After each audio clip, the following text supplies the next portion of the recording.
मराठा आरक्षणासाठी राज्यभर तीव्र आंदोलने सुरू आहेत। आरक्षणाच्या निर्णयाची वाट पाहणारा जमाव हळूहळू हिंसक होते। आज बीडमध्ये जमावाने माजलगाव मतदारसंघाचे आमदार प्रकाश सोळंके यांच्या गाड्यांना आणि घराला देखील आग लावली। आष्टीच्या तहसीलदारांच्या वाहनाची जाळपोळ केली। गंगापूर शहरातील भाजपचे आमदार प्रशांत बंब यांच्या कार्यालयाची देखील तोडफोड करण्यात आली आहे। मराठा आंदोलन जे आहे ते चिघळलेलं आहे। या ठिकाणी आपण पाहू शकतो वाहनांच्या या ठिकाणी रांगा लागलेल्या तुम्हाला मी या ठिकाणी दाखवण्याचा प्रयत्न करतोय।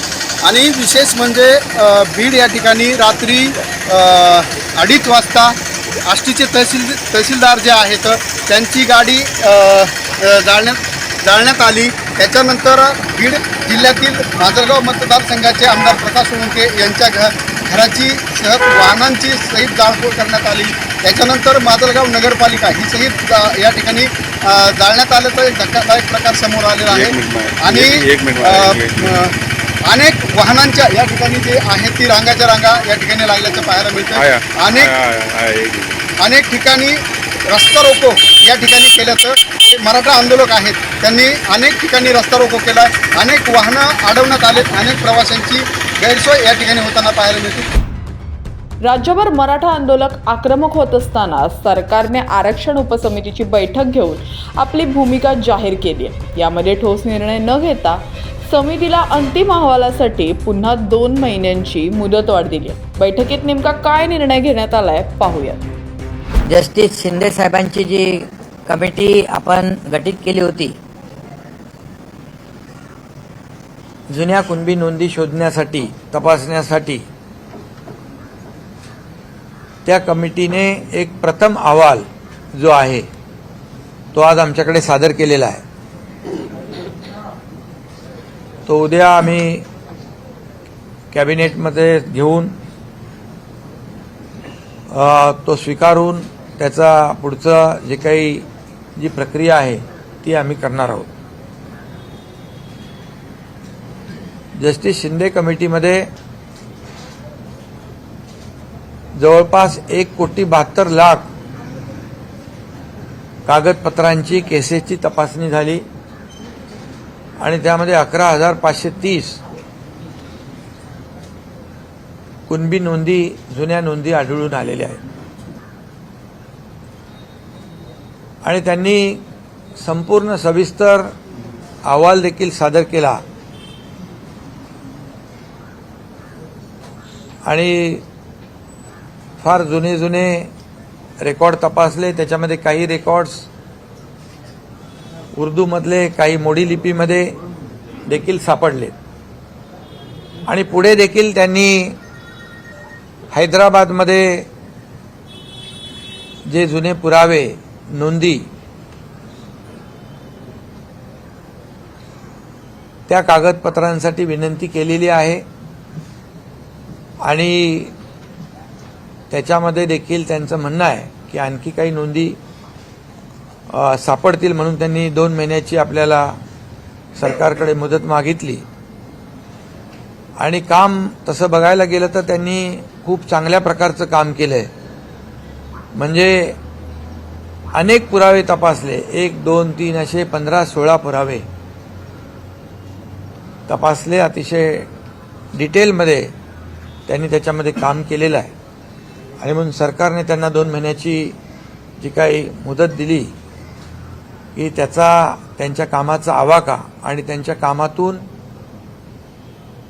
आलेलं आउटपुट जे आहे त्याचं प्रमाण मोठं आहे।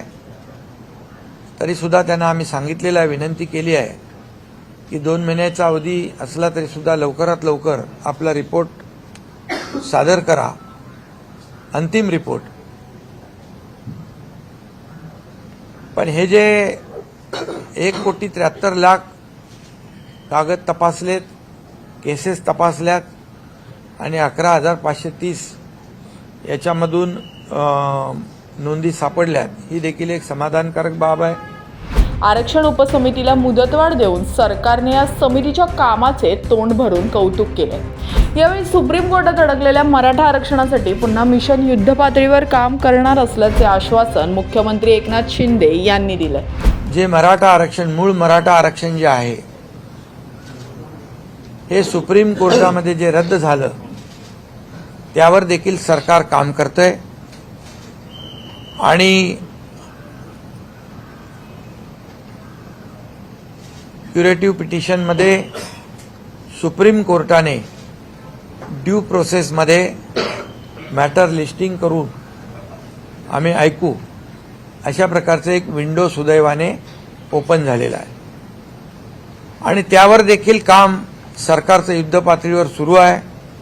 आज मागासवर्ग आयोगाचे अध्यक्ष निरगुडे साहेब होते, त्यांची कमिटी त्याच्यावर काम करते. त्यांना जी काही लागणारी मदत जी आहे ही पूर्णपणे सरकार उपलब्ध करून देईल आणि रिजन वाईज त्यामध्ये ज्या तज्ज्ञ संस्था आहेत या तज्ज्ञ संस्था त्यामधून त्यांना मदत करतील. पूर्ण मॅनपॉवर जे जे काय आवश्यक असेल स्टाफ आणि ज्या संस्था विश्वसनीय संस्था आहेत ज्यांनी यापूर्वी देखील काम केलेलं आहे अशा संस्थांच्या माध्यमातून युद्ध पातळीवर ते इम्पिरिकल डेटा जो आहे तो त्याचं एक्सरसाइज आणि गोळा करण्याचं काम होईल आणि मराठा समाज मागास कसा आहे हे सिद्ध करण्यासाठी या क्युरेटिव्ह पिटिशनच्या माध्यमातून आपल्याला ते उपयुक्त ठरेल.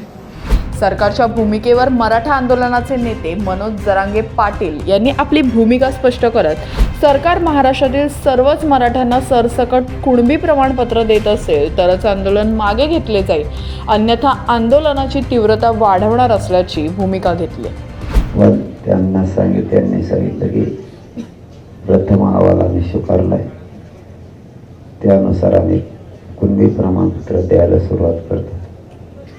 मी त्यांना स्पष्ट सांगितलं, प्रथम अहवाल स्वीकारा किंवा दुसरा स्वीकारा, परंतु मराठा हा राज्यातला पूर्ण एक आहे.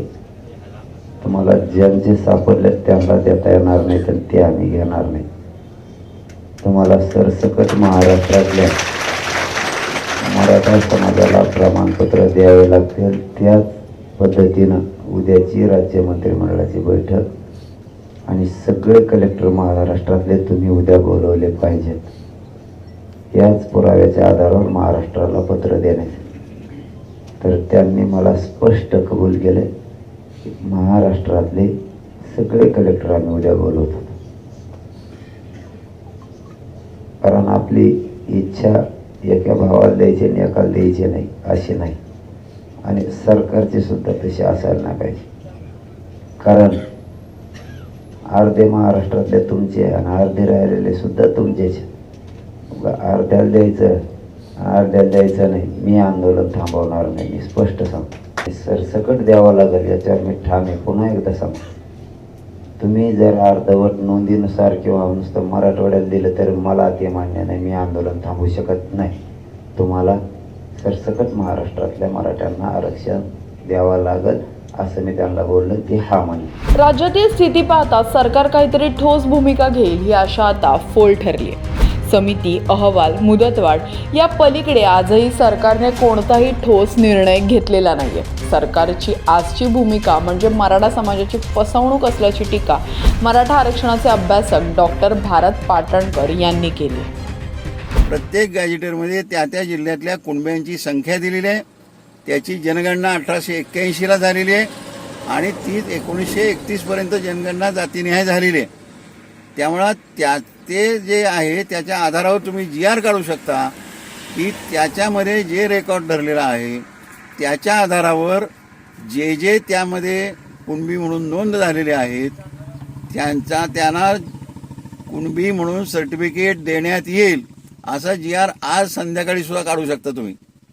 आणि हे जर केलं तर त्याला पुरावा आहे ना, ठोस पुरावा आहे, ब्रिटिश काळापासूनचा पुरावा आहे. आणि त्यामुळं हे असलं सुप्रीम कोर्टात जाईपर्यंत टांगतं ठेवायचं होतं. आधी का बोलला नाही तुम्ही? एखाद्याचा जीव पणाला लावला तर त्यालाच दोष देताय तुम्ही. त्यामुळं आत्ता महाराष्ट्र शासनानं ताबडतोब 1881ची जनगणना आणि 1884चं गॅझेट ह्याच्यामधल्या आकडेवारी जी आहे कुणब्यांची आणि त्यामध्ये जे म्हटलेलं आहे कुणबी हे म्हणजे मराठा म्हणवणारे हेच कुणबी आहेत. कुणबी हे पर्यायवाची नाव आहे हे त्यामध्ये स्पष्ट म्हटलेलं आहे. त्याच्या आधारावर हा GR तुम्ही काढू शकता. आणि आज सर्टिफिकेट द्यायचं जरी नसलं तरी याच्या आधारावर जी यादी काढली जाईल त्याप्रमाणे आम्ही सर्टिफिकेट कुणबीचं देऊ, कारण हा एक ठोस पुरावा आहे की हे कुणबी आहेत. आणि असं केलं तरच हे योग्य आहे, नाहीतर मराठ्यांना आरक्षण द्यायचंच नाही आहे आणि फक्त झुलवत ठेवायचं आहे. तोपर्यंत लोकसभेचे इलेक्शन येतील आणि मग सगळं वातावरण दुसरीकडे जाईल. ही या राज्यातल्या कुणबी मराठा समाजाची ही प्रचंड फसवणूक आहे आणि ही फसवणूक थांबवायला पाहिजे. संध्याकाळपर्यंत मुख्यमंत्र्यांनी आणि त्यांच्या सगळ्या लोकांनी मिळून हा निर्णय महायुती सरकारनं घेतला पाहिजे. जरांगेंची प्रकृती ढासळत असताना सरकार अजूनही त्यांना वेळच मागत आहे. सरकारला मराठ्यांनी अजून किती वेळ द्यावा असा प्रश्न जरांगेंनी विचारलाय. राज्यात कायदा सुव्यवस्थेचा प्रश्न निर्माण झालेला असताना सरकार त्यातून कसा मार्ग काढणार? सरकारने काढलेला मार्ग मनोज जरांगेंना मान्य होणार का? सरकारकडून होत असलेली दिरंगाई पाहता आंदोलक पुन्हा सरकारवर विश्वास ठेवणार का? असे एक ना अनेक प्रश्न या निमित्ताने उपस्थित होते. सरकारने तातडीने महाराष्ट्रात निर्माण झालेला पेच सोडवण्याची गरज आहे.